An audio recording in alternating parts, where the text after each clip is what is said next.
Hi, and welcome to Two Tired Teachers. Today we want to talk to you about camping on a budget. It's important for us and it may be important for some of you.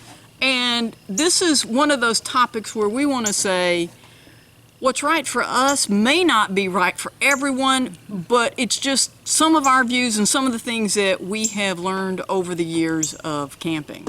Let me start with one of the reasons we budget so that we can afford to take more trips. To us, that is our view is if we have this much money that we're willing to spend on trips, we would rather take more trips, go more places, see more things, than go and, in our opinion, blow it all on one. Yes. And so, but we have time, and we're that's retired, so. Or before we were teachers, so we had the summer where we Yes. could go. And so, like I said, it's not going to be right for everyone. First thing I want to mention is equipment. We have an RV now. We love it. But we started out with a pup tent. No, actually, we started out with a huge canvas tent that was so hot in the summer, it was unbelievable. that we rented from Tom Dooley up out at Sulphur, Oklahoma.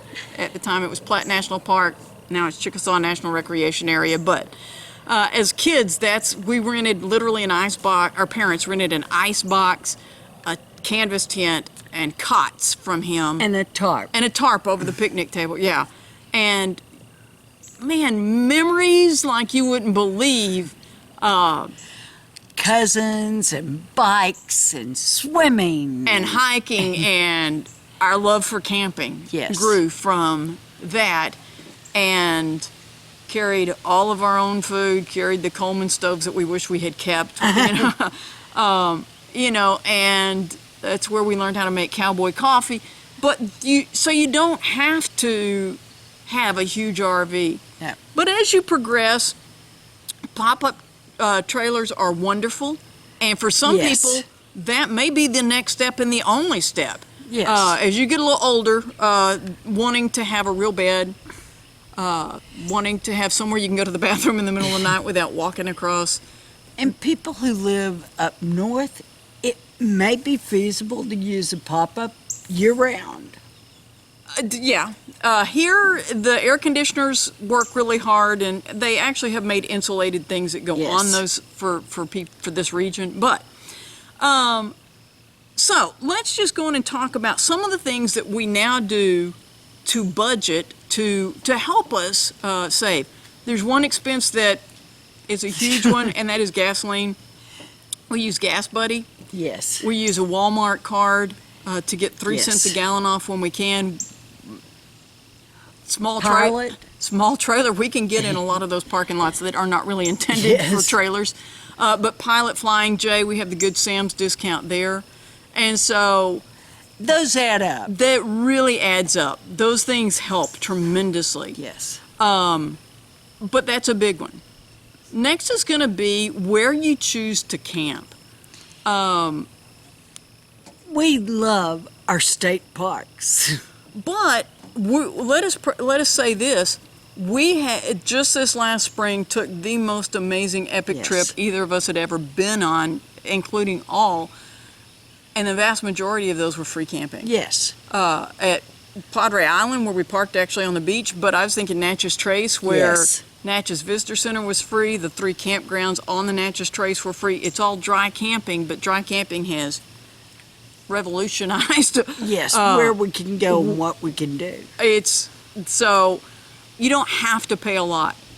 State parks, Corps of Engineer parks, Yes. you get some amazing views. And I want to mention another resource we use, and that's Compendium. It will let you know. You can search free parks in whatever state you live in, and Or where you're chances traveling. they'll have some listed. And or what price range you're Yes. looking at. And so depending on what you're looking for. But those are ways that we prefer to camp, and it saves us money.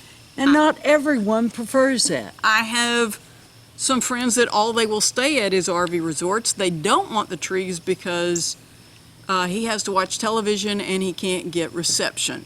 And if that's what's important to you when you're traveling, then that's what's important to you. Yes. But that's a way that we conserve. And another is 90%, I'll say, Or 95. of our meals we have here. Yes. And so we don't even count that as an expense, because if we were at home, we would be buying groceries. Yes. We're traveling, we're buying groceries. And when we know we're going to be near a Walmart, we know their prices are going to be pretty consistent. You may run it if you are going to a resort, if you're going to Grand Canyon or Yellowstone or somewhere like that. Stock your refrigerator, your ice box, your ice chest before you go. Oh, yes.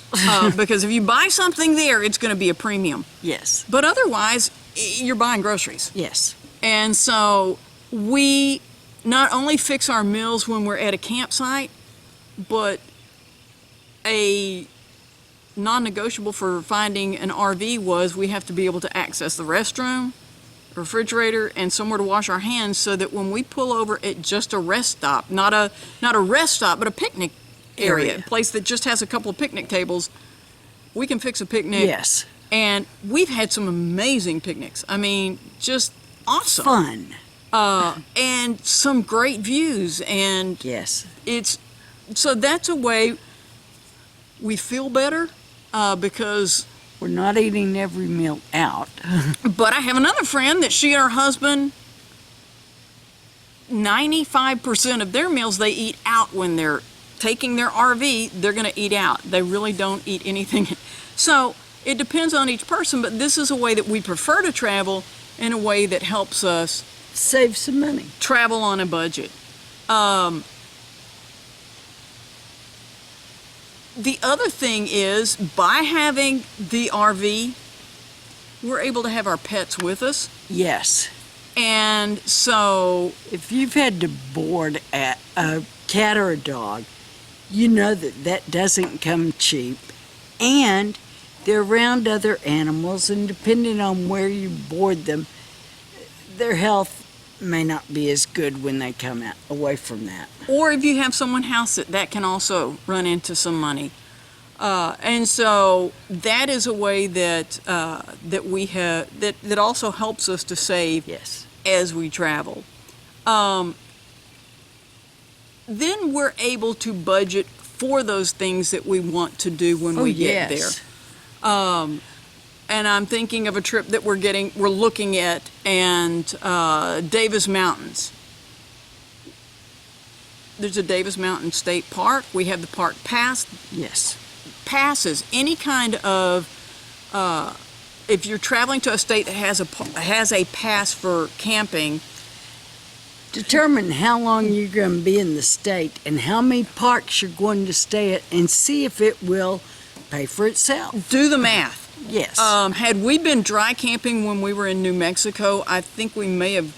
Anyway, we really did some math whenever we went to the different state parks that we Yes. visited in New Mexico. Figured how long we were going to be there, and if that pass would pay for Yes. itself. If we'd been there even 2 more nights, we would have gotten Yes. a pass. For Texas, honestly, 2 different parks, it's probably going to pay for Yes. itself. So look into those types of things, to anywhere that you're going to be if there's a pass available, Yes. because those things can really They add up quickly. add up fast. One other thing we neglected to mention, and that is minor repairs.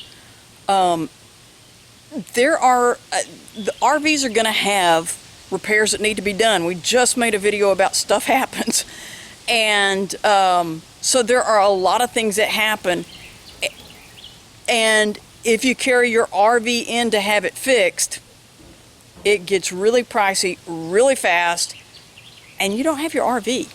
And so YouTube is a wonderful resource, and anytime I have something go out, if I'm not sure how to fix it, I go and watch a lot of different videos. So check out our list, because maybe I've helped, maybe I've done that repair.